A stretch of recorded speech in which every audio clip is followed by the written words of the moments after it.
Hello আপুরা, তোমরা nude colour lipstick দেখতে দেখতে বোর হয়ে গেছো, রাইট?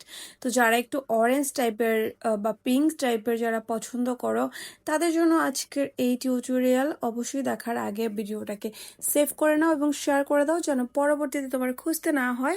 আর ভালো লাগলে অবশ্যই অবশ্যই তুমি এটাকে তোমার প্রোফাইলে শেয়ার করে রেখে দাও। তো আমি আজকে একটা অরেঞ্জ কালার লিপস্টিক ট্রাই করব, তোমাদেরকে সাথে নিয়ে দেখি আমাকে কেমন লাগে। তো আমি প্রথমেই একটা লিপ লাইনার দিয়ে ডার্ক কালার আমার ঠোঁটটাকে খুব মোটা করে লাইন করে নিচ্ছে। আর এই লিপ লাইনারটা তোমরা যে কোনো লোকাল কসমেটিক্সের দোকানে পেয়ে যাবা। তারপর আমি বিউটি গ্লেজের একটা অরেঞ্জ শেড, সুন্দর একটা কালার, এই কালারটা আমি আমার ঠোঁটে অ্যাপ্লাই করে নিচ্ছি। যেহেতু আমার ড্রেসের কালারটা অরেঞ্জ ছিল, তো আমি ভাবলাম আজকে অরেঞ্জ টাইপের কিছু করি, তো আমার আই লুকটাও একটু অরেঞ্জ টাইপের রেখেছি। তো দেখো আমাকে এই লুকে কেমন লাগছে এবং এই লিপস্টিকটাতে কেমন লাগছে কমেন্ট করে জানাবা। আর তুমি যদি এই লিপস্টিকের হ্যাকটা ট্রাই করে থাকো, তাহলে অবশ্যই একটা ছবি তুলে আমাকে কমেন্ট করে দিবা। টাটা।